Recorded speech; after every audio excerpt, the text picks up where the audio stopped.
Good afternoon, everyone. My name is Melissa Vantile, and I'm a community lead for ALS Canada, and welcome to another webinar series hosted by ALS Canada, a very important one recognizing Mental Health Month in October, and this one is navigating your mental health through a diagnosis. We understand at ALS Canada that your diagnosis is a huge magnitude of a diagnosis to wrap your head around, and we want to support you not only physically, but mentally and emotionally.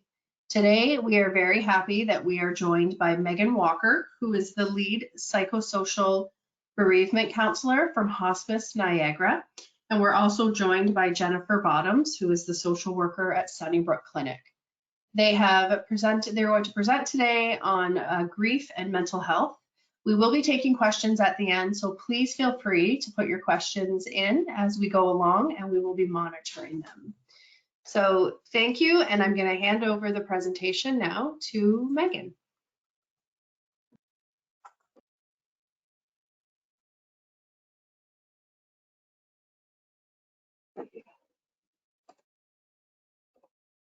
Amazing. So my hope is that is now put us on to showing this presentation we'll go through. So I'll first say good afternoon, everyone. First, thank you for having us today to meet and have a collaborative conversation and information sharing session on grief and mental health. Yesterday was World Mental Health Day, the goal of which is to raise awareness of mental health issues and concerns around the world, and to highlight the valuable work being done by both the service providers and organizations, and yourselves as people with ALS, caregivers, friends, and family and supportive networks. My name is Megan Walker, and I'm joined by my co-host Jen from Sunnybrook Health Sciences, but I will situate us first by doing a land acknowledgement before we jump into our introductions. So Canada, and specifically Niagara from where I'm working, as a whole continues to be the home of many Indigenous people, and we're reminded the great standard of living that we enjoy is directly related to the resources and friendships of the Indigenous people who make up and take care of our land and for the people in our community. I would like to acknowledge the land on which I gather, live, and work is the traditional territory of the Haudenosaunee, Mississaugas of the Credit First Nation, the Attawandarak and Neutral people, and the Anishinaabe. It is covered by the Upper Canada Treaties within the lands protected by the Dish with One Spoon Wampum Agreement, which was created to ensure that everyone and everything can access the necessary resources for a quality of life in partnership. Canada is home to more than 630 First Nations communities, and knowing we're joining in from many locations within Canada, I would love to recommend a website called Whose Land that will provide teachings about the history of the land that we live, love, and work on. Recognizing that National Day for Truth and Reconciliation has just passed, this is one small act to pay our respects to the historical and ongoing legacies of colonialism in Canada, which continues to create disparity, including access to healthcare and mental health services for our Indigenous community members. We recognize this and we'll do what we can to address it. So Jen and I are here today to discuss the intersections of mental health and grief, both in people who have life-limiting illnesses, no matter where they are within their journey with ALS, and their families, friends, caregivers, and everyone else involved in care. So I'll let Jen introduce herself and describe a little bit about her work.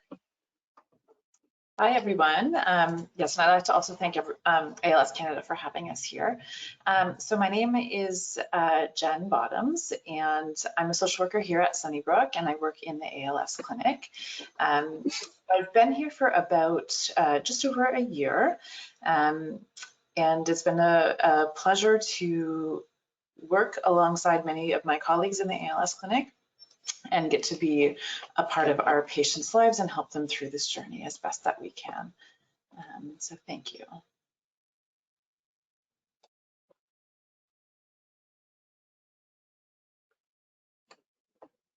All right, perfect. And that should bring us back to our introductory page. I'm Megan, and I'm working out of Hospice Niagara on a community outreach team. The hospice I work for is small but mighty. We have 10 beds in our St. Catharines location, but we're happy to announce that we are expanding. We have a new build in construction in Welland and another coming to Port Colborne in the next 1 to 2 years. We have community programs, including day hospice, both in person and virtually, peer support, caregiver support groups, grief support groups, music therapy, mental health support, and a lot of volunteer services. So I have the pleasure of providing palliative care on the outreach team. I'm a registered clinical social worker and mental health clinician, and I work both with people with life-limiting illnesses, ALS included, as well as many types of cancers and other illnesses, as well as their family and support system for their caregivers as well. So I do work both in an office, but usually at people's homes and at the bedside. My team is thankful to offer 3 streams of service, the first being psychosocial support to people living with an illness. And when people hear the term palliative care, their first thought tends to jump to death and dying. And this is a part of the work, but palliative care and work, especially at Hospice Niagara, focuses both on living and dying well. I also work in grief and bereavement, both with caregivers, loved ones, and people within their support network before and after a death-related loss. I then get the privilege of doing education within the community. And this can look like what we're doing today, but also running support groups for caregivers and grief and bereavement support for when people's grief gets complicated. So we've done our land acknowledgement. And this is what Jen and I's work look like. So we actually, through a combination of different services in the community, both through Sunnybrook Health Sciences and then Hospice Niagara and many other palliative care organizations and agencies within our communities, offer a full range of services, full circle, meaning services from the beginning of diagnosis, community education and empowerment work with our clients, and then services at end of life and grief and bereavement. So what is grief?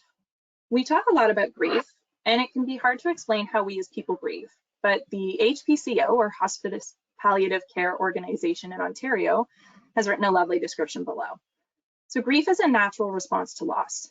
There is no right way to grieve and no set timetable for grieving. Everyone is different.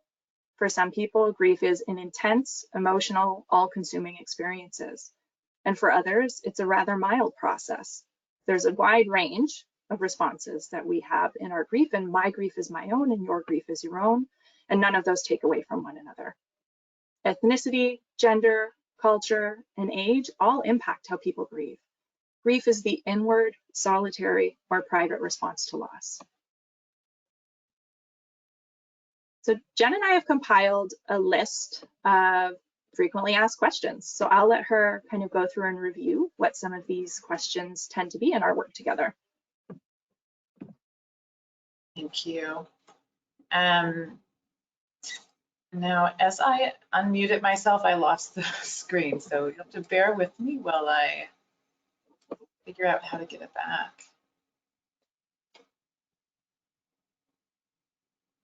I think, Megan, if you can go back to being yourself as the presenter, and then I'll just mute and unmute myself, if that's possible. There we go. Okay, we're back. Thank you. And then back to the... There we go. There we are. Okay, perfect. Thank you. So is there only one type of grief? So this is a common question that can come up, and in conjunction, like, is there a best way to grieve, or is there a best way to mourn? Is what I'm doing normal? Can I have more than one type of grief? When will this grief end? So these are common questions that both Megan and I run into in our practice, and we'll dig into them a little bit further. And then I think further to that is sitting with families and really understanding that there's different ways that each person can grieve, and how to support a group of people who are grieving at the same time and who may grieve in different ways. And I think what I might mention to you is why you might be like, why are we talking about grief right now? And we're starting off talking about grief because when people receive a diagnosis like ALS, there is a grief response. That grief response happens right away when you receive a diagnosis, because you're thinking about loss. If you've been diagnosed with ALS, you've probably lost some function in your arms, in your legs, in your speaking. I meet people who are newly diagnosed and they're already experiencing a loss in their employment. They're not able to perform a job how they once did, etc. So I'll throw it back to Megan now. Absolutely. And we would just invite participation as we go. This was something that I wanted to review. So our hope is to actually have an interactive experience. So we would encourage folks to write things in the chat, including questions that may come up, answers that you might have actually to some of the questions that we ask. things that resonate with you, things that you might like to add. We would ask, though, if folks are open to sharing thoughts and experiences, that we try our best to generalize and not share some of the more intimate experiences or descriptions of what we may be experiencing. We don't know where everyone is in their journey and what we're emotionally bringing to the table today. So we absolutely do welcome your thoughts and sentiments, as well as questions that we may or may not be able to answer today. Or there might be someone else here, another participant, that's able to point us in the right direction. But our hope is that we can answer some of these frequently asked questions that you might be thinking of as we go along. So we've listed some of the common types of grief in answering the, is there one best way to grieve, or is there one type of grief? So these are some of the common types of grief that people experience, and we would invite you to put in the chat anything that we miss or any additional types of grief that you know about. So the first being anticipatory grief. Anticipatory grief refers to the feeling of grief someone may have before a loss actually occurs, or the small losses that we experience along the way. Someone may grieve becoming a caregiver and the changes this brings to a relationship despite there not being a death at this time. And Jen just touched on something really crucial, that there are small losses along the way, such as loss of movement in an arm, or potentially a loss of a driver's license, which means a loss of independence, right? So these are the anticipatory griefs that we experience, both as people with life-limiting illnesses, as well as caregivers when the relationship dynamics are changing. There's also ambiguous grief, and this can be a little bit harder to explain, or there's not quite a clear understanding, answers, or process. This could be when someone goes missing, or when someone chooses to end a relationship with us and there's not closure. This might be also that there's a natural disaster and someone has gone missing and we're not quite sure and we don't have the answers, that there's this overhanging sense of grief that's happening that we're not as easily able to solve. There's also secondary grief, and this is the grief that can come from other losses. It's the multiple losses that happens after someone dies. This might look like needing to sell the family home, or the loss of financial security, or loss of faith or connection to spirituality because there's been such a drastic shift or change in your worldview. Collective loss usually occurs when a group of people experience the fallout from a death or multiple deaths. This is the collective experience of loss. It is both shared as an individual and unique. This could look like the death of a prominent community figure or leader. Where we touch a little bit more on mental health specifically tied to grief is when we think about traumatic and complicated grief.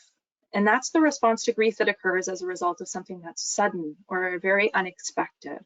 This could be witnessing a death or surviving a situation in which another person has died, the loss or death of a child or a spouse, death where suffering or violence was involved and witnessed. Grief is unique to each person. However, complicated grief can also be compounded and layered. Someone has experienced one or more of the examples provided above, and this is impacting their everyday life for an ongoing period of time. Or someone may experience post-traumatic stress as a result. The last type of grief we will review is disenfranchised grief. And this is grief that may not be recognized or validated by others. This could be the loss of a pet, in which people feel that you may be overreacting or having an over-the-top reaction to this grief. The loss of a loved one who is not a blood relative, or the reactions we have when our loved ones lose memory. And we hear that we should be grateful that they're still here and that they're still alive, but our relationship with this person has significantly changed. This may also look like supporting a loved one through medical assistance in dying, or MAID, despite this being against your personal, spiritual, or religious beliefs. And these losses and grief are real and matter too.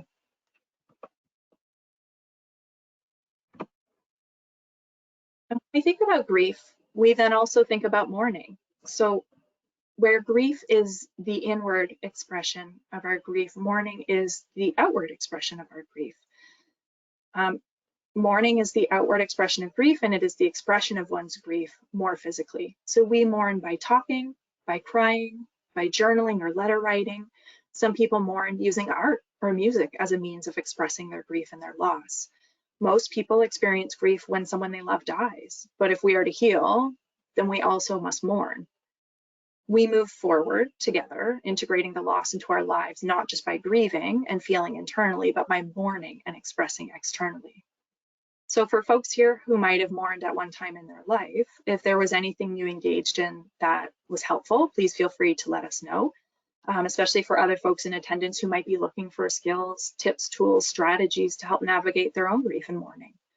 People who have grieved and mourned are actually the experts within this situation, and we definitely welcome those contributions. Hi, Megan. We do have some information here in the chat, and specifically around, there's some information about job loss and the income in the house being cut in half and the loss associated with that.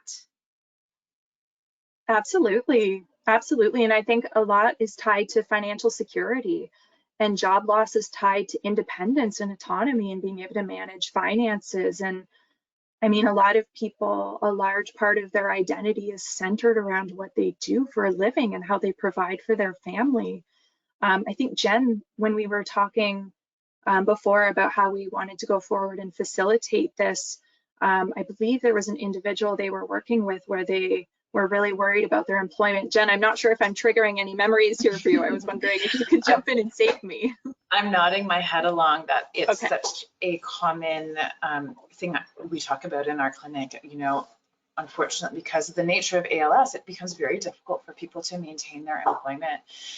And it's a significant loss, and usually a loss that happens very early on in the trajectory of this illness. And it's a significant loss because it impacts so many things. If you think about the person at the center and they lose employment, you're losing, yes, significant financial resources that go to your household, but you're also losing friendships, colleagues, sense of purpose through your job. Like, I think that loss is such a significant one and triggers many, many things besides the significant financial piece.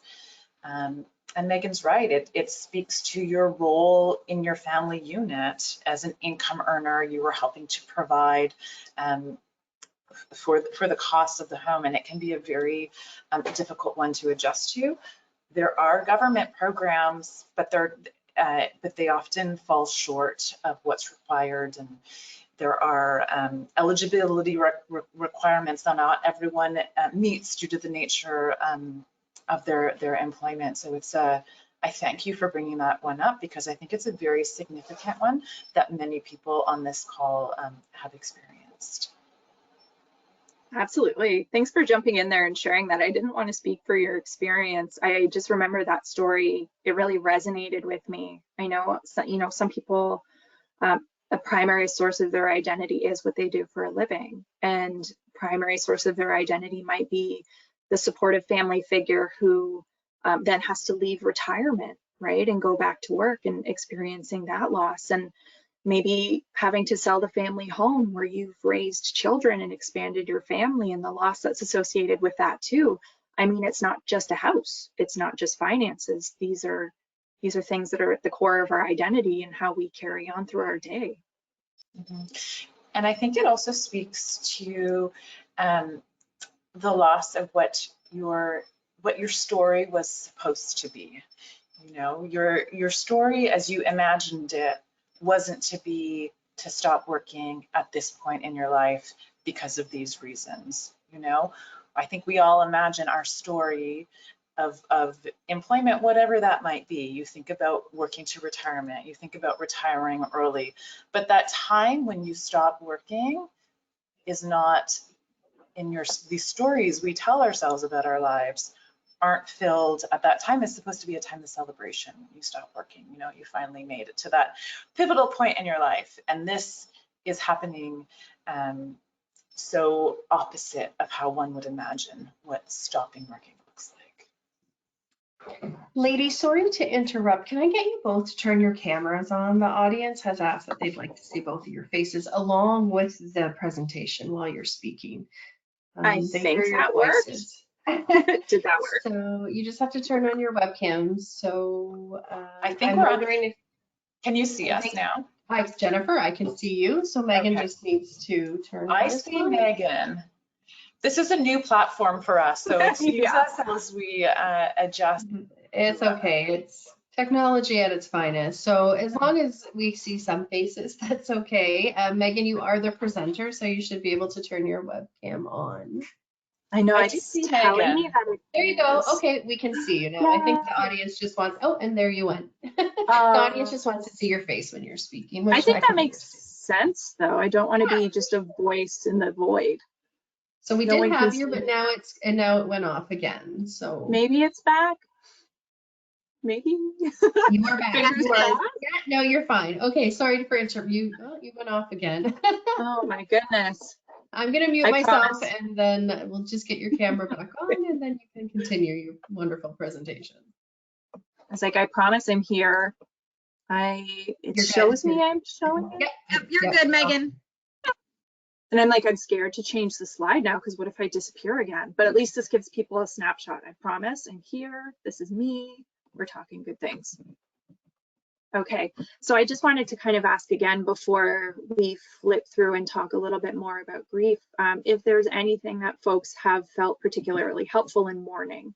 I know we'll chat a little bit more about the different ways in which people mourn, but if people people who are attending would like to share some of what they found helpful, I'm sure that people may love that and feel those recommendations might be helpful. But again, we will be as interactive as you want us to be, and then we can also save questions for the end.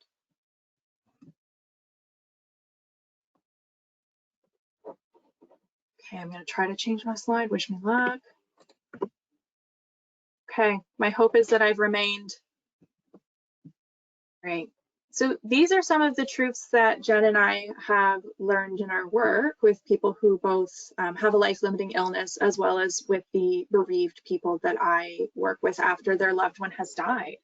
So these are some of the truths about grief that have been shared with us by our clients and by our work in this field together. And just some forms of validation for people who may be grieving and mourning themselves now or anticipating that that may happen in the future. That grief is involuntary and it is a normal reaction to a significant disturbance in our world and in our experiences. And that grief is not linear. Grief is unpredictable, that there are no stages or phases of normative grief or what we would expect throughout the stages of grief and what we've heard about over time, that grief has no time frame. We grieve in some way, in some form forever, and that children uniquely grieve. They grieve differently than adults, and there are specific services that may be helpful in helping kids work through this. There are also no universals because there are no common experiences, or because there are common experiences, but my grief is mine and your grief is yours. And that grief remains with us. We learn to adapt, we integrate our grief, and we carry it differently over time. Regardless, grief holds pain and comfort, and grief will impact every aspect of who we are.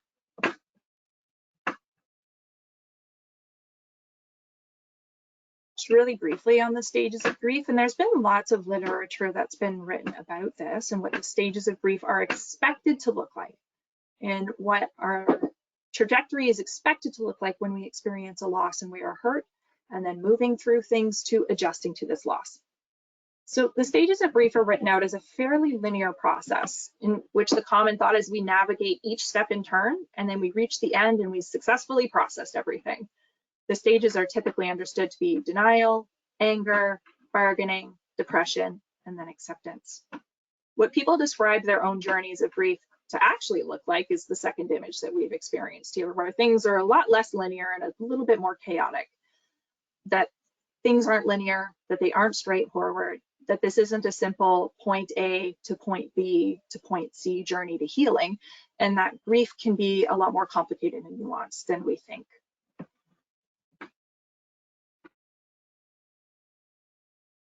We then look at how grief might make itself known in us. And one of the frequently asked questions we get is this normal? And I'm going to validate, and we're going to validate through these slides that these are in fact normal experiences of grief. Some of the signs and symptoms of realistic grief is that we are impacted physically, that we're also impacted emotionally, behaviorally, mentally, spiritually, and socially. And please do feel free to chime in if there's anything. This is not an exhaustive list. I am certain that grief impacts us in many ways outside of what these definitions are.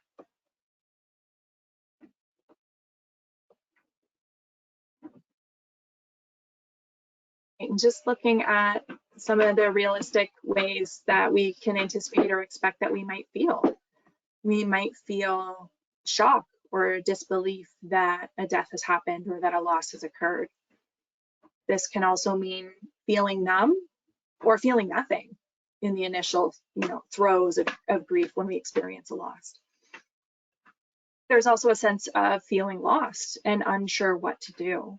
A lot of people that I've worked with have asked, is it okay for me to go out and play bingo? That happened yesterday in a conversation. I feel like I'm grieving and I don't feel like I deserve to go and do these things. Is this okay? Am I selfish for moving and doing some of these things that might bring joy? And there's no right answer, right? This is a highly personal experience, and who am I to validate or invalidate that bingo right now is an appropriate choice. Physical responses might be a tightness in your chest or a heaviness in your body. Somatic responses, our body responds to what we're feeling emotionally. Tightness or lump in our throat. Some people are unable to cry, or some people are unable to stop crying, and that both of these are all right.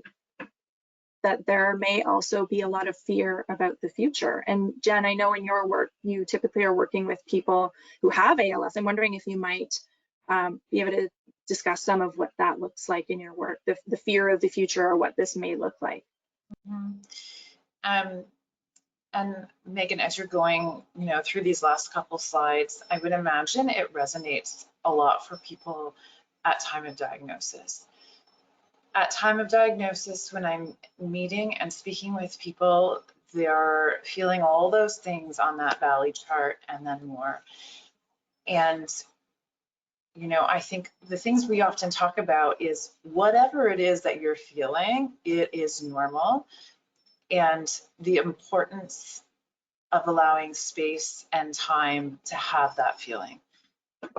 And I think also what I hear from a lot of folks is that they can feel a little bit scared to go there, because what happens if I open up that faucet and allow those feelings to happen and I'm unable to close it? I think it's a very, a scary time to be in when there's intense feelings around this type of loss, around this type of diagnosis. And then I think so I just wanted to iterate allowing a space to express those feelings. And we talk about different ways about how to do that, and creating time in your day to be able to feel them. Sometimes people set timers and I'm like, I'm going to spend this next 10 minutes and I'm just going to be sad and I'm going to cry, and then my timer's going to go off and I'm going to close this up and I'm going to put it in my back pocket. Or I'm going to use that 10 minutes, I'm going to be really angry and I'm going to shout and I'm going to scream, I'm going to throw things, and then that timer goes off and I'm going to put that away, I'm going to put it in my back pocket, and I'm going to revisit that at a later time, and that feeling that you're expressing or identifying will change over time. But I think it's important to visit it, because so many folks that I'm working with want to shut those feelings down and not be able to express these intense feelings that come with grief. So finding a way that works with you, and this is what's so interesting about grief, is that it looks so different to so many people. What feels comfortable for me in my expression of grief might not feel what's comfortable for Megan in her expression of grief. The example I give a lot is like meditation. I'm doing a good job today and I'm sitting still, but normally in my life I move around, I can't, and the idea of meditation actually gives me anxiety. So that's not something that I personally am drawn to. I'm drawn to other expressions of grief. And I think many people will find that about themselves, that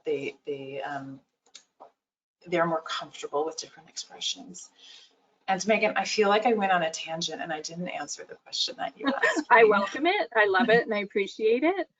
But I think that all ties very clearly into feeling fearful for the future. I'll just kind of share some of the context for me is that like I shared, I work with both people who are experiencing the illness themselves. And a huge part of the worry is, what about my family? right? So fearful of both their own future with the trajectory of their illness and what health might look like next week, next month, next year, but also looking at my family and afterwards. I want to make sure that my family's secure, that this future means so much, right? And I think that fear is a typical response. And just touching on anger as well, I think that there's this worry around anger and whether or not this is justified or realistic, or is it okay for me to feel anger? And I vote yes every time, right? That anger is a perfectly rational response to stress, strain, situations that we're going through, to fear, right? And I mean, I think it's how we handle and how we cope with and manage our anger that's important. But just validating that there's a wide range of responses, and this is just a you may feel. There are certainly going to be a lot more experiences for people, and like we said, you are the experts of your own experiences. Some of these may, hold true, and some of them might not. Mm-hmm.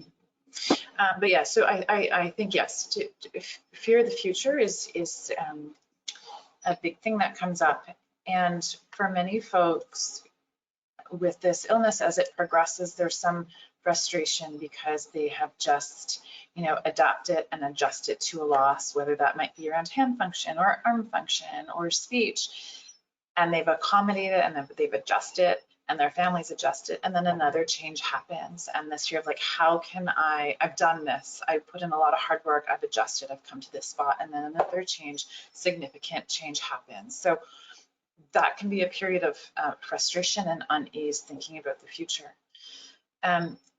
As well, thinking about the future and family, it's of course a concern, and I think it becomes complicated, and I think we'll tie in a little bit later into this presentation about how people talk and communicate about fears, unknowns, and if you have different style communicators in your families, it can make it hard to have these conversations about things that scare you about the future. And I think we'll probably touch on that.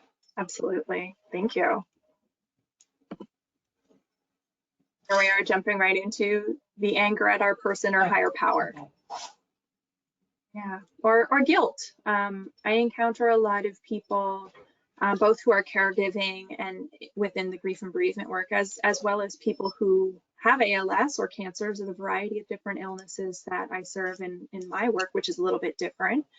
But guilt about the past, or guilt about what the future might look like, or wishing that something had been done differently in the past.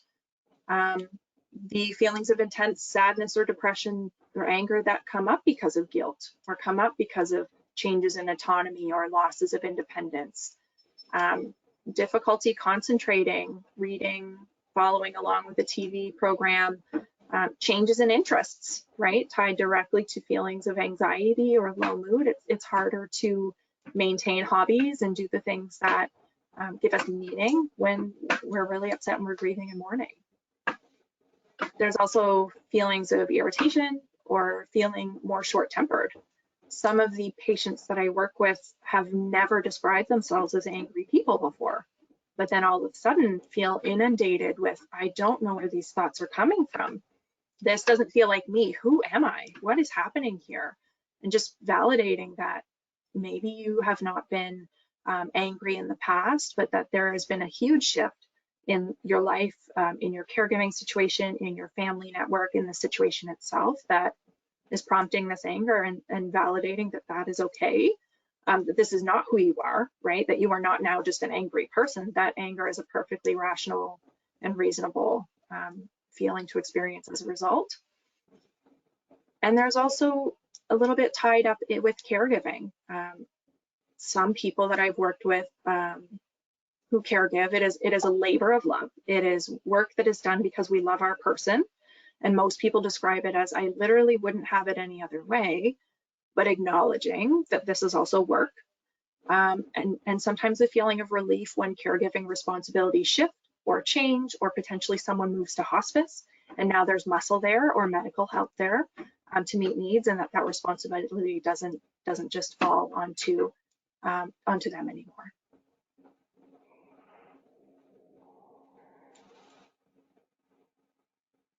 And then also with grief and the realistic expectations that we need to keep in mind and center is that a lot of people struggle with imagining how I will go on without my person. And this is speaking specifically to death-related losses. This is not encompassing from the time of diagnosis, but it certainly is applicable, right? That an inability to imagine what my future will look like, that this story and the narrative that Jen was speaking about earlier is something that, you know, usually starts from the time that we're very little. We're asked, you know, what we want to do in our lives, where we want to live. You know, we imagine that we're going to have the house with the white picket fence and the 2.2 children and a loving partner, and that we're going to retire when we're 58, 63, 65 maybe, and go on vacation. And when that doesn't happen, there's this sometimes inability to process, where do I start? How am I going to proceed forward? And that can be really distressing for people, both during the diagnostic process, managing and coping, getting supports put in place, and then afterwards also in grief and bereavement. One of the body-related responses that people report feeling is that they are trapped. I'm trapped physically. I feel like I'm going stir crazy in my home, or I'm trapped in my mind. I can't stop thinking about things. I can't stop moving around. I'm really restless. Also, dizziness or lightheaded. A lot of the clients I work with call it grief fog. I am so fogged out by this grief that I have a hard time, you know, having thoughts that I can put into action, or I make a plan to do something and I can only do 1 out of the 7 things, and I'm frustrated, but I can't seem to concentrate or manage my way through this. The feeling of being overwhelmed, or like your brain is going to explode with all the decisions that you now have to make. Which happen a lot in grief and bereavement, especially touching on, I think the financial part that we touched on earlier is, well, now I'm the one doing all the banking. I don't know, you know, whose name the co is in, especially in more sudden losses when your name wasn't on the bank account as a secondary person, and now the account's frozen until we figure out what's happening with it. Like all of these things, all of these dots that need to get connected can be very overwhelming. That usually end up in people feeling really tired, really fatigued, and not feeling like themselves, and also struggling to sleep if the thoughts are hard to control, or feeling insomnia that I'm in this house and it's empty and I've never been alone before either. So these are all realistic things that may come up. And I guess the question is, how do we not relate that to mental health when, you know, all of these things, or some of them may be happening, is that they're inextricably linked.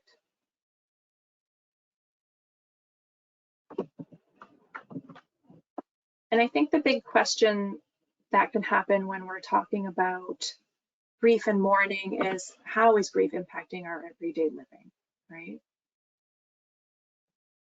How are these things impacting us? And I'm wondering, I think that this might be an opportunity for a more interactive, is if folks are open to and willing to, you know, speak it out there, speak it to the universe. There are 62 wonderful people here and listening that maybe it might be helpful to put something out there.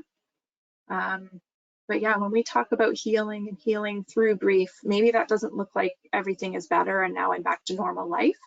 Maybe it means sitting and looking at how this is impacting us in this very moment.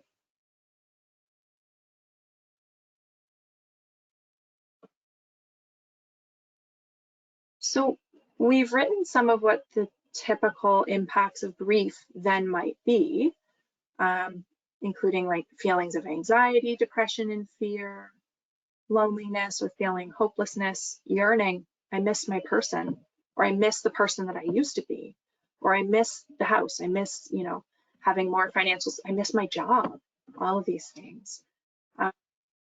That there might actually be grief triggers that people talk about, you know.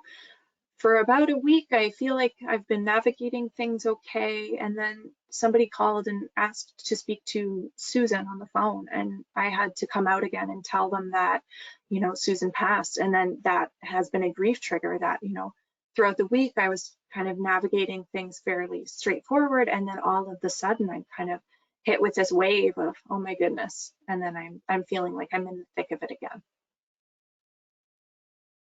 There are also some different impacts of grief that influence mental health and well-being, and that can be connection, connectivity with people who are experiencing the same thing, or deeper connections that are developed because of the grief that we're experiencing with loved ones within our family network, that I feel closer to you because I know that I can rely on you for support.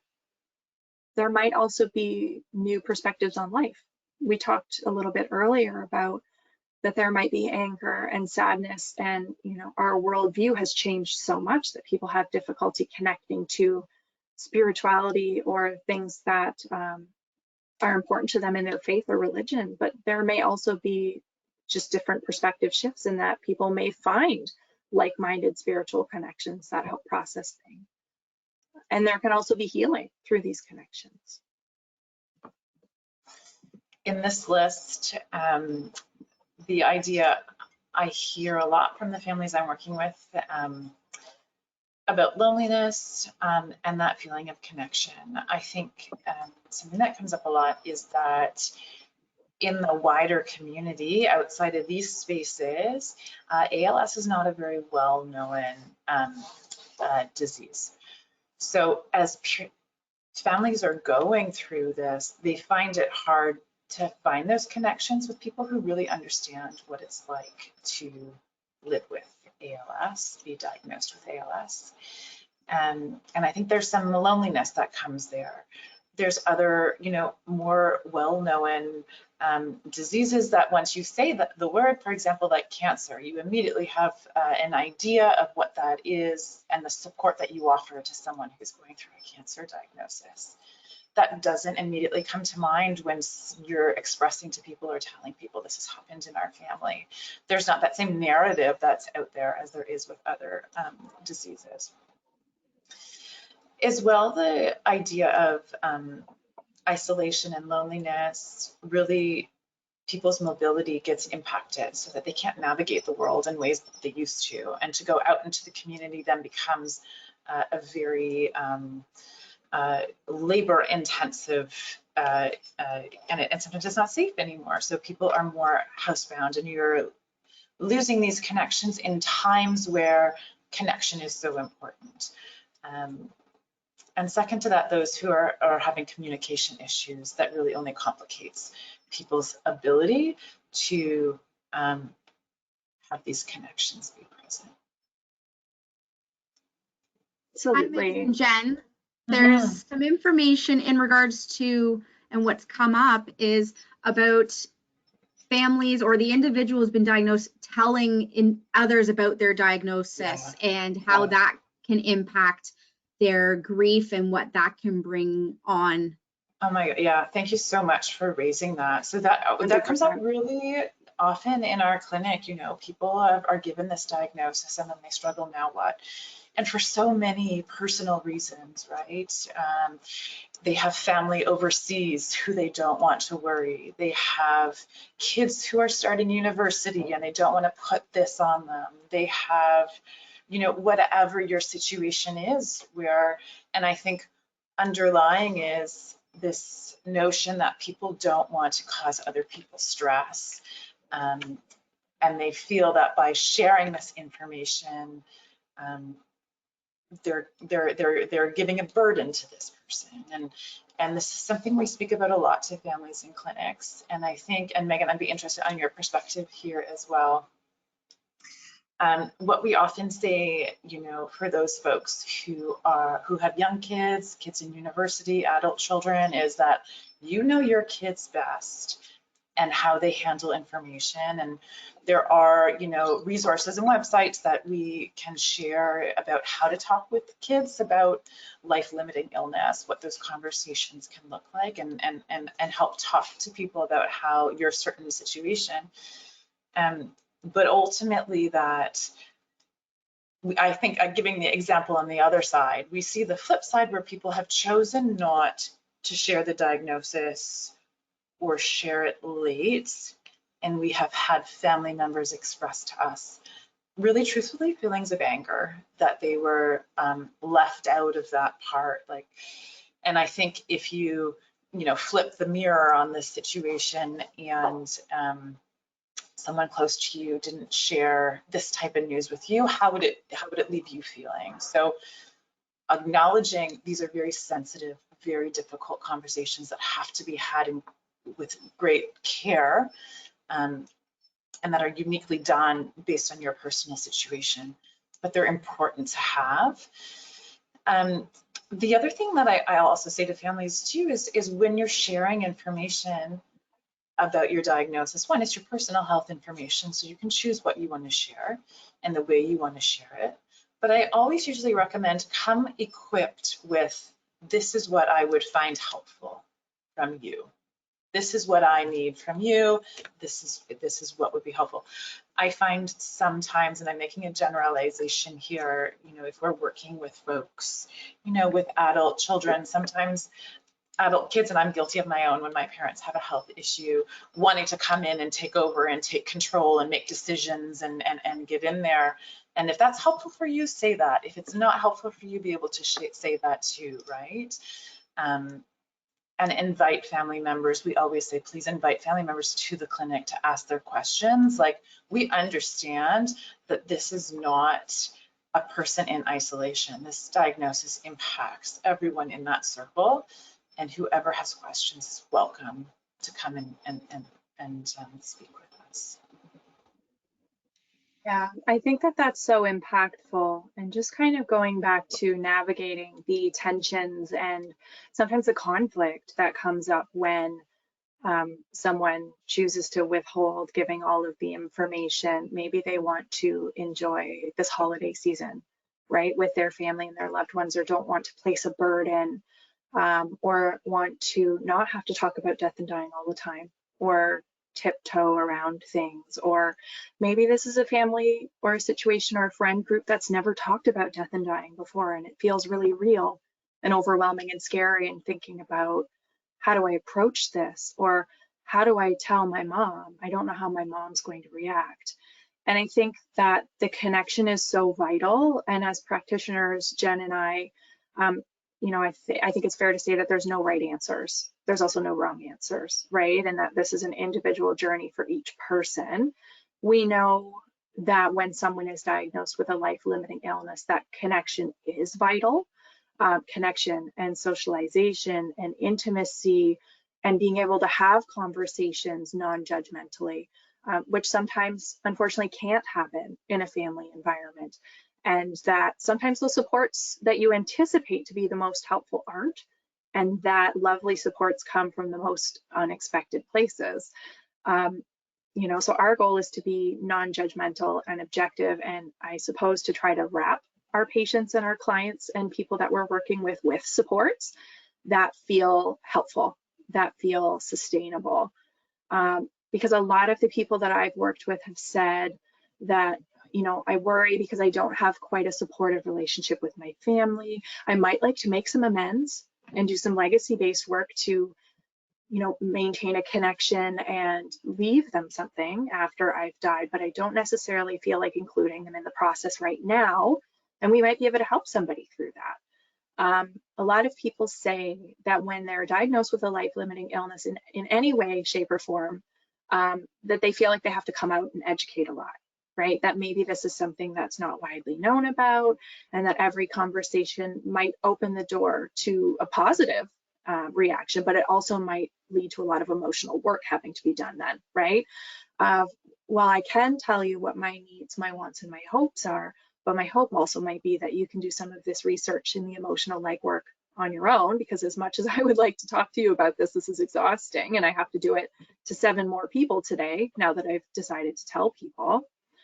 Or they share that they may get unsolicited advice, right? That people share advice or feedback that maybe you've already tried that hasn't been helpful, that may actually unintentionally be hurtful, or being asked to change your mind around what your end of life planning has been, specifically around MAID potentially, right? Do I want to have this conversation with my sister or my brother?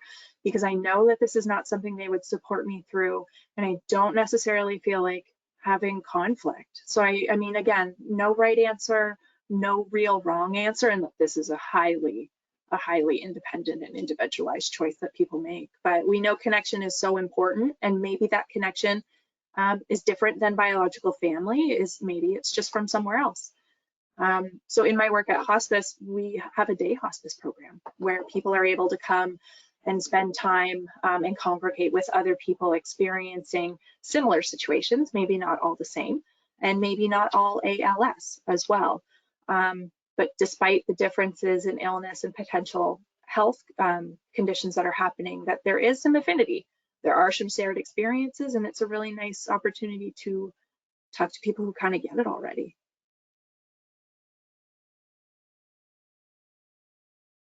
Right, and if there's nothing else coming up for that, I think we'll go ahead.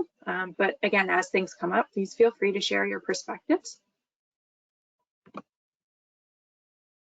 We chatted a little bit earlier about acknowledging those secondary losses, and someone in the chat had mentioned around work and finances and housing.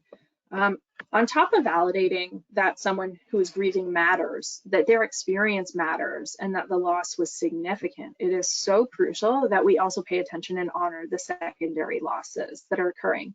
And some of those that we might not have already spoken about might be around belief system losses. So losses of hopes, dreams, beliefs, the beliefs that we have around the world, especially around justice and fairness. A lot of people that I work with say, this is unfair. I'm angry. This was not supposed to happen. This was not something we ever accounted for. And then looking at relational losses that people may experience, both with diagnosis and then throughout illness, and then in grief and bereavement work as well, as loss of family, loss of friends, loss of community, tied to maybe not being able to work anymore and then not spending time with coworkers, or not being able to physically go to church anymore and not being able to congregate with people within your faith community. The more concrete losses, so home and finances, like we did touch on, thank you for participating there.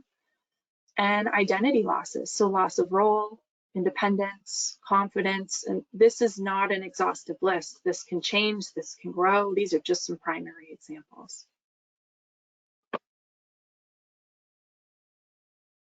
So we talked about grief, and we talked about mourning, and now in talking towards moving towards healing, there are a lot of different ways in which people can cope and can mourn more publicly or privately. And when we talk about healing, maybe that doesn't look like everything is better, and now I've worked through the 5 stages, and here I am ready to tackle my day as the person I was before. When we talk about healing, we mean the individual journeys and experiences we move through in order to make things less painful and less all-encompassing. I've had clients describe grief as something that doesn't disappear and something that just doesn't go away, and we don't just, get over it. So kind of tying back to that frequently asked question of like, when will I be done? It's a little bit more nuanced and complicated than that. We get through it. Life doesn't go back to normal, but we can create a new normal. And what that looks like is highly individualized for each person. The goal is that we move towards healing or feeling by expressing grief and mourning intuitively, instrumentally, or a combination of the two. So intuitively might look like expressing your grief through emotions, the outward expression of grief. I'm talking to my support system. I'm going to a support group. I'm maybe accessing personalized therapy or working with someone like on my team, the palliative care outreach team, to do that grief and bereavement work, and that I'm emotionally feeling through this. Then there might also be instrumental, right? Where the grief is with cognition, problem-solving approach, and it's on thoughts versus feelings, right? So the inward expression of grief, working through negative thoughts or challenging thoughts that we thought were happening with our worldview, and now things have suddenly changed, or a combination of both. Absolutely no right or wrong answer. So we can reflect together on the following. And some of this is discussing strengths and resiliencies that we all have, or strengths and resiliencies that we want to build. And part of coping is looking at how we've coped before. So asking ourselves and reflecting on the following: how have you coped before with difficult times in the past? What has worked? What hasn't worked? What am I willing to try again? What are my preferences when I'm thinking about grief and mourning? What are the strengths? What are the things that I'm good at? What do I enjoy? What do I hope to get back to? What comes more naturally to me? What can I anticipate my needs might be? Is my need that I need more connection? Is my need that I need more information?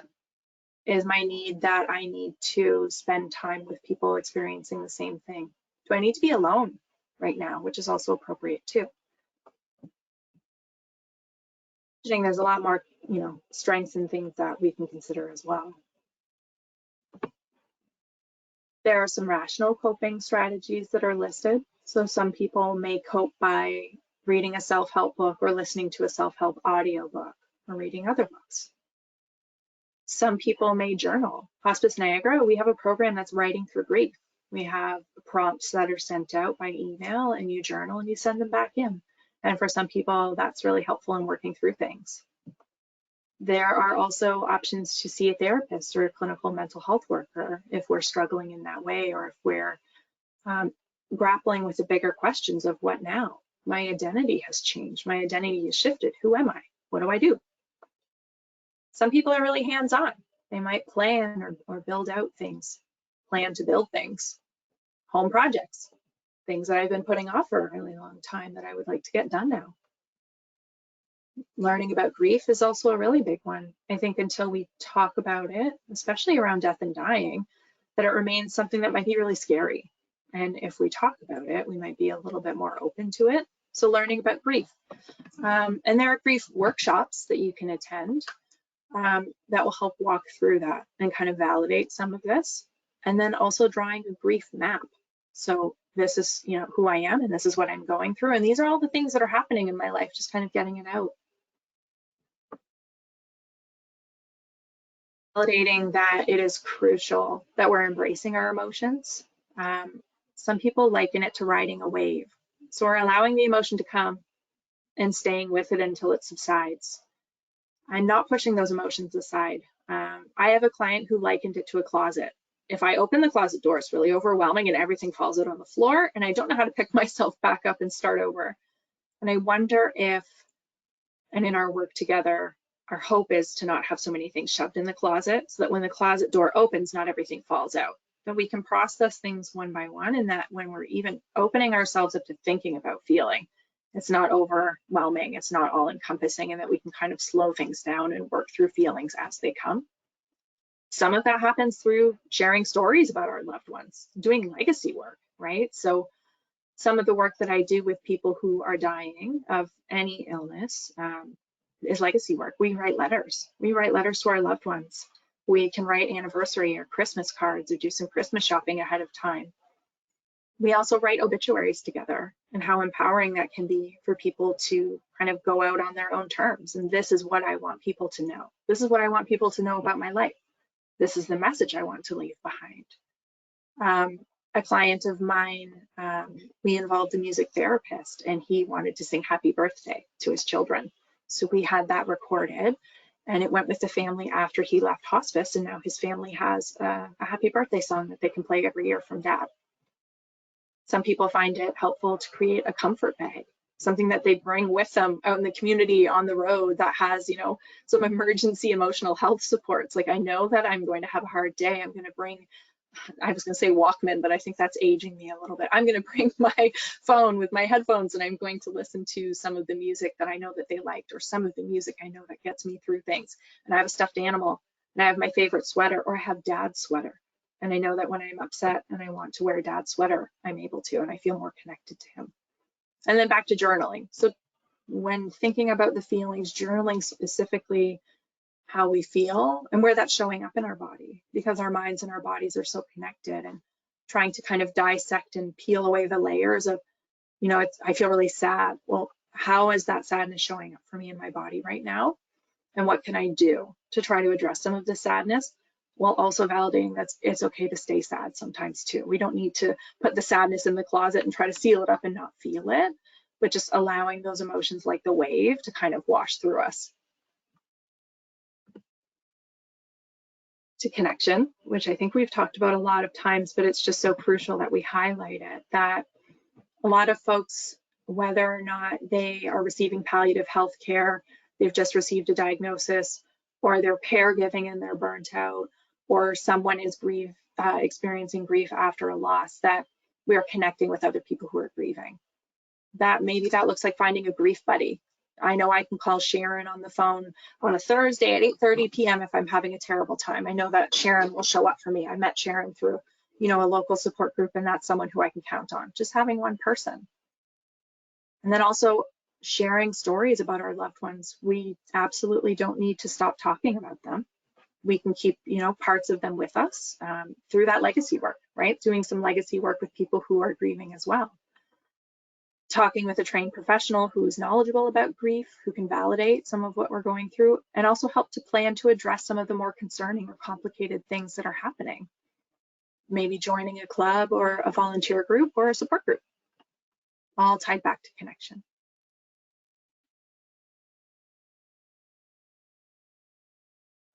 I touched very briefly on legacy work, but some of the legacy work that happens in mine and the agency's work is the creation of books or literature, writing of children's stories for grandchildren, making art, doing a quilt, or making a memory box of things that you would like your family to have.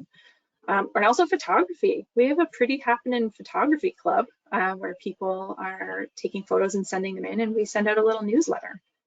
Or picking an item to put out in memory of your loved one, and or also picking one that you would like put out in your honor, whether or not that's a tree or a plant or a bench, or sometimes I've seen them in a local park that I visit where there's a mental health garden for people who have died, and their family will put a rock in and then put a plaque up with their name on it. Or you can do something in memory of, right? Create a bursary, or do a fundraiser, or run a race, or light a candle. Hospice Niagara does a significant number of community events where we encourage and welcome everyone to come out and celebrate their loved one by engaging in some of our, like Hike for Hospice. I'm not here just to plug hospice, I promise. But these are just some of the examples. And my hope is that there may be similar resources within your community that you might be able to pull from. And maybe this is just planting some ideas. And then I think we've inserted this large question section. So I'm not sure, Emily, if they've continued coming in. This is an interesting view for me to see. Yes. I don't see any of the questions. Yes, they have. So we have a few comments and questions that have come in. And so I'll start with a few of the comments specifically around discussing the diagnosis. So we had some individuals share of finding it helpful to have one family member sharing that diagnosis information and then a friend being able to share that information, and it's taking the pressure off of the individual themselves. I love that. Assigning a point person, right? And that's such a helpful, like when talking about this is what I need, such a helpful thing to communicate to people. Hey, good friend, this would be really helpful if you could be the point person, you know, share the medical updates, field people's questions, because that's a lot of labor essentially that's then taken off of your plate. I love that. Yeah, and what solidarity to have a friend that you trust that much, to be that intimately tied in with you in your healthcare, and to help kind of take some of the pressure off, right? Like I think that's maybe that's a buddy, maybe that's somebody that you trust to relay information. Sometimes clients that I work with have like a waterfall where they'll call their friend. I keep using the name Sharon. I don't know where I keep coming with these names, but they'll call their friend Sharon because they know Sharon will call Bill and Tracy, and that it will waterfall down, and then they don't have to do 18 phone calls. If they do one, it's trusted that the information will be disseminated, and that's it. Or maybe somebody comes along and, you know, tells your mom with you and is there to emotionally support you, and maybe to also do a little bit of mediation because they know you in the situation and can help navigate that with parents. I think that that's a fantastic suggestion. Thank you for putting that out there. I have another comment here of the difficulty that the individual has when you tell people and are surprised by the disconnection versus others being fully supported. Yeah. Sorry, Megan. I would say, I wonder if some of that ties into that disconnect, just the general understanding of ALS. I hear that a lot actually in my clinical work. Even it's so hard as people reach out for mental health support in the community, as they reach out for grief support in the community. even when working with a trained counselor or therapist, they find, what I hear is that that lack of intimate knowledge really about what ALS is prevents them from having a meaningful interaction. And I wonder if they're having trouble finding that from a trained professional, if that might not be the same just in the everyday life that you encounter people who don't really understand what ALS is, what you're going.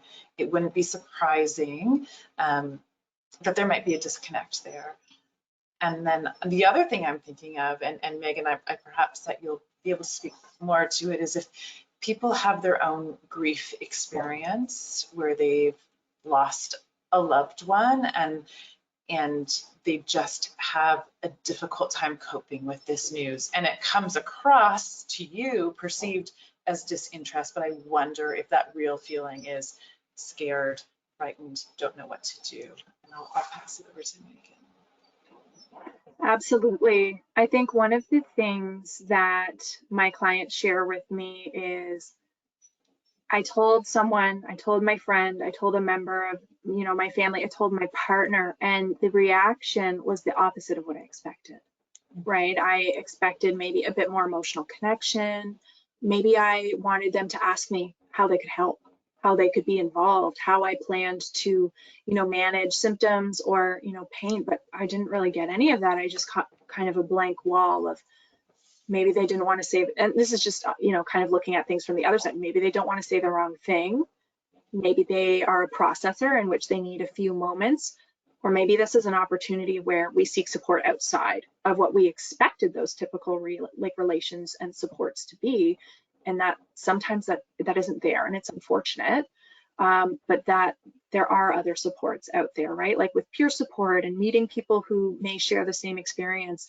I wish I could say that families are always a source of unconditional support. And I think the unfortunate reality is that a lot of people find out that there are limitations to our families, depending on where they are emotionally, like Jen said, maybe past trauma responses, specifically around healthcare or death and dying. And I think kind of reflecting on what I said at the very beginning is that we're all coming to the table with differing experiences. We're all coming with different views. But I mean, I think that that's a two-part, right? That support may need to come from other places, but that doesn't make it any less devastating or disappointing when we're receiving those responses. Yeah, and I think, Megan, what you said earlier, I think it's so true. You have an idea of where that support is going to come from, and it can be really disappointing when it doesn't come from the people that you expected it to come from, but really surprising when it comes from these places that you never imagined or thought of it coming. Another comment I have here is, it's difficult when sharing the diagnosis news and having to comfort the individuals you are sharing with makes you not want to share. You are not alone in that. That is so common, and I'm so sorry that this happens, but the emotional labor, right? They're like, well, I'm the person who's unwell, and now, okay, so I don't really even want to open that door because it's exhausting. You are not alone in that, and I wish that I had the solution. And I love even what the person before mentioned about, assigning, if you have a person, like, can you, that person's idea of assigning that person to share with other people so that you don't have to keep carrying that emotional load of caring for other people's reaction to this already difficult and devastating news that you're doing your own grieving about, and you don't need to take on other people's grief in this particular time. Yeah, that's absolutely such a valid point. Thank you. Thank you both. I do have some other questions. So from one of the individuals, do you have any ideas or suggestions to focus on finding the joy in life or focusing on the positives instead of all of the negative? Yeah, that's a hard one. Sorry, Jen, I didn't mean to cut you off. No. Jump in. No, just to say it's an excellent question. And Megan, I'll be curious about your response as well, but it's again, a very personal, journey about finding joy and finding purpose and how you do that. It's something I certainly explore with people that I'm working with, and it's I wish there was a quick answer. I haven't found that, but it's work, right? It's work about here I am, here's what's happening, where am I finding joy, what does this look like? We talk a lot about reframing hope and still having, if your goal, we're speaking very generally here, and I don't want to be blasé, but talking about working till 65 as retirement. Now that that's not happening, what does that look like now? How can you reframe these goals? And maybe, Megan, I'll let you jump in here. Yeah, when I think of finding joy, I think of purpose. So a lot of the work that I do with people whose lives and bodies and experiences have changed so much that maybe accessing the things that they felt good doing, right? Moving my body a certain way or yoga, maybe those things are no longer accessible. And that's very real. Acknowledging that that is one of the secondary losses that we experience, and looking at meaning.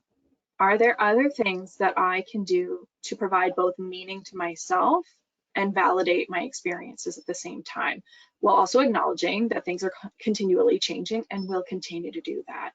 And I think it's also difficult to rationalize that, because what works today and embracing this small positive thing today might not work next week. So it's being flexible, not judging of the self, and understanding that even when searching for these positives or searching for the joy, that it's also okay for things to both be good and bad at the same time. That, I'm looking for joy, I'm looking for meaning, and trying to do things that feel good, but it's not making my days feel, great and positive every day, because I think that that would be an unrealistic expectation. But I think going back to meaning, finding something that feels fulfilling, maybe that's trying new things that are accessible, that are attainable, that are actually doable, and kind of keeping those realistic expectations. And reframing, I think, Jen, like you said, reframing, right? So maybe I'm not able to work anymore. Are there other things that I'm able to do that provide for my family, maybe more emotionally instead of financially? Just kind of changing things around a little bit. It does tie back to identity, and it's so individualized for each person. But I think it's also really hard, because one of the #1 things people get for unsolicited advice is just to look at the positives, which is hard to balance, right? So very nuanced question. Yeah, I'm thinking of just one small example, Megan, as you're talking. I was working with a family. There was a family celebration, and it was a tradition that they do every year where they normally all go to this person's house. And the person I was working with was feeling a lot of grief around that. Like, this is the first year they weren't going to be able to go celebrate in the way that they would normally do. And here I am, now what? This is horrible. And, we talked about making a plan, like, how can we still honor this celebration, this thing that's important to you? How can you still participate it? And how can we make it a success, given, for lack of better words, the limitations that we're working with? And, we ended up being creative, and the family was flexible and problem solved, and that person was able to still participate in a modified way to engage in this celebration, and brought him joy. But there was that work on reframing. This is a success today, given all the variables at play. And I think, I guess what I'm trying to say is, like, it's something to work on. And I think it's hard to do the reframing in a passive way, because it is hard work. I don't think it's easy. And I think, I think you're probably hearing that from Megan and I, is there's no simple answer. I wish there was. But it's really, working on reframing what might bring you joy. And I don't think Megan and I are going to sit here and say that it's easy, or, just look at the positive sides, what can be really not helpful advice, when people might say in passing. Thank you both. And we had a comment come through that actually touches on this, and I'd like to read that out loud. And so this individual had a friend who gave great advice on dealing with grief and confronting health issues. And one of his ways of overcoming the grief and anger and despair he felt was to ask himself each day, what is this disease doing to me today that affects my abilities? As often as not, his answer would feature, maybe only 1 or 2 things rather than a whole list of activities. This helped him overcome that feeling that was all inclusive. I've used this process and added it to my ability to be thankful, and it's made a big difference in my outlook. For instance, my overproduction of saliva means I can't always handle public singing, which I used to do a lot, but I can look back and thank my lucky stars that I've had a marvelous 40+ years time of singing and have had fun myself while bringing joys to people's lives. That's beautiful. Yeah, I love that. And that's why I'm truly impressed that this has been an interactive process, because you are the experts as well, right? We can talk about grief and mourning, but you will have the practicalities. And I love that. I'm so thankful that that point came out. Mm-hmm. And I think what that person shared, you know, it's so easy to become overwhelmed with ALS specifically. It is an overwhelming disease and disease process. And so being able to mentally press the pause button, and I really like that they're acknowledging this is going on, but within this, I can do this, I can appreciate that. And that's work. It's not easy. So thank you so much for sharing that. Another question that came through is what supports are available for newly diagnosed and those waiting to get into the clinic? I guess, yeah, it makes sense that I feel that when working in the clinic. So I think the ALS website, the ALS Society website, is a very good resource that shares information. And then we're speaking to a very broad audience today, so I'm not sure where you're from, but I can speak to the clinic at Sunnybrook where I work, that yes, it can take time to get in to see the neurologist, but as clinic staff, I and my colleagues are here. So if someone's looking to speak with a social worker, they can still call the Sunnybrook clinic. And even though you're physically not coming in, I have my phone here in my office, and I do a lot of work by phone, because even the geographic area Sunnybrook sees is very, very large, north to east to west. So I would hope that other clinics operate the same. Even if physically you're not able to be into the clinic, pick up the phone and just reach out and say, I'm struggling with this, I'm looking for that. And I hope that they can direct you to a staff member. And my work, like Jen said, is a little bit different. I typically work on the community team at the end of life, which means the question we ask ourselves, is it anticipated that this individual is likely to die or pass in the next 12 months? So this is sometimes long after an individual's been diagnosed with ALS or any other illness, but sometimes it's very quick, right? And I think Jen and I had chatted before about, in my work, we don't primarily work with people with ALS, but we are always, accepting referrals because this is a life-limiting illness. That I'm noticing that there is an increase and an uptick in referrals for ALS, specifically with younger people, which means that we may or may not be looking at, more time, right? So the work that I do is primarily near the end of life, but I'm just thinking about the hospice that I work in, and that folks who contact hospice, and maybe there's one in your area, would then be able to attend like a day hospice program, right? Where it's not necessarily just people with ALS, but having some commonalities and common experiences and getting the support there, either virtually or in person. So again, because people are from all over, that's just Niagara based, and we're a pretty big jurisdiction here, but that may be a place to check in and even cold call, right? If you're in Hamilton, I think it's Bob Kemp. We have, again, the one hospice in Niagara, but are building 2 more. So our hope is that there will be an expansion, but I think also touching on the reality of our healthcare system right now is really messy, and that it's hard to get supports that aren't privatized, right? Like our public supports have long wait lists. So it might be a matter of cold calling and seeing, even if there's a recommendation or word of mouth, do you know anyone that I can chat to about this? Where can I go? Yeah, because unfortunately there are some limitations, and geographically I can serve from Fort Erie until Pelham, and then Niagara Falls and Welland and everything in between. but I'm thinking each little network, or even contacting the LIN, like HCCSS, they used to be called the LIN and CCAC, they may be able to point you in the right direction too. But I find that the earlier that people are connected to supports, the better outcomes emotionally. Mm-hmm. Yep. And Megan, I think those are two really good points. You know, the public funded healthcare system, I think it's not a surprise to everyone that it leaves a lot of people shortchanged.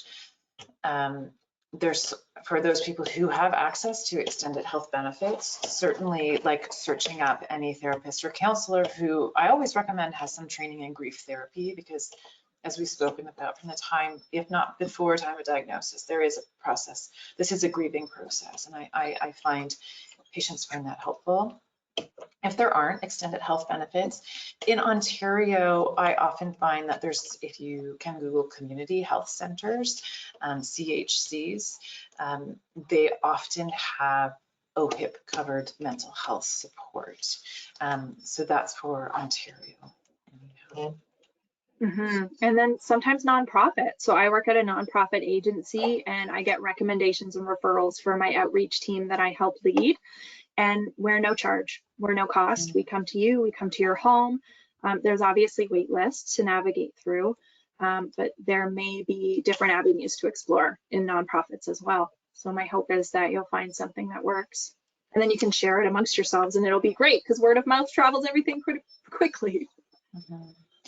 And then I just had this thought, Megan, as you're speaking to, reaching out to your family doctor, because your family doctor should be aware of the local resources to you to refer on for mental health support. Acknowledging that not everybody has a family doctor, because they're not everywhere.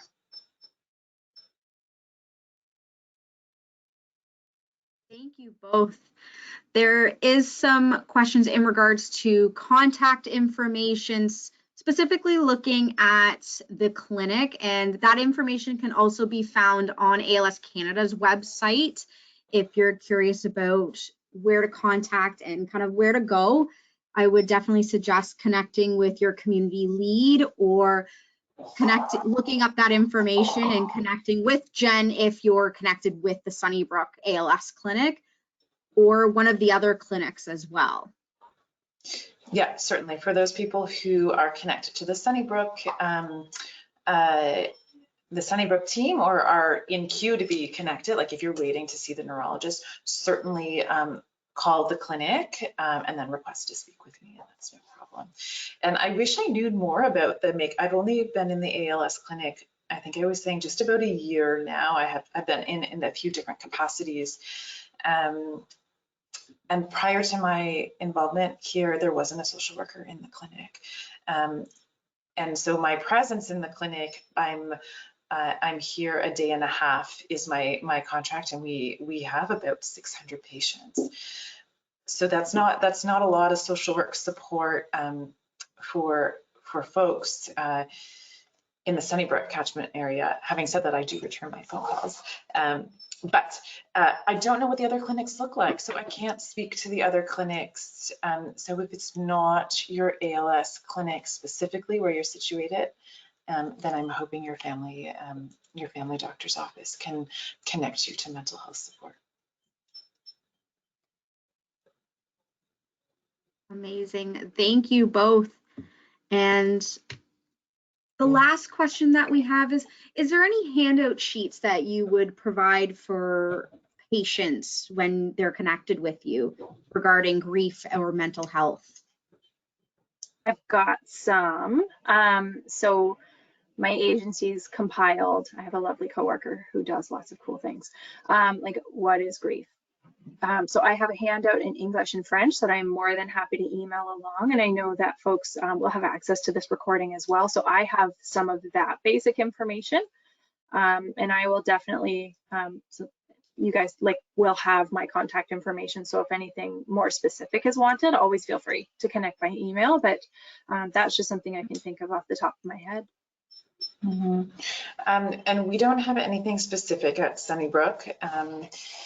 Specifically, but as I work with patients, I tailor community resources based on what the need is or the issue at that time. And then I do think ALS Canada does have I'm reflecting has information on their page about mental health and diagnosis.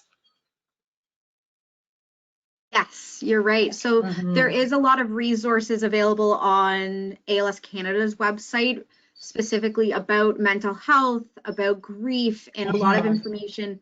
Again, for those that are looking for that kind of information, please reach out to whoever your community lead is. If you're not sure, you can always reach out to community services at als.ca, and we would be happy to connect you with the person managing your region, as Ontario is vast and we want to ensure you're connected with the right person. All right.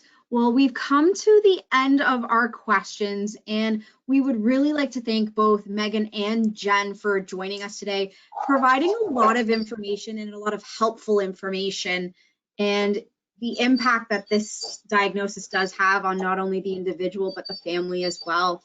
And as always, this webinar will be available on ALS Canada's YouTube page in the next coming days.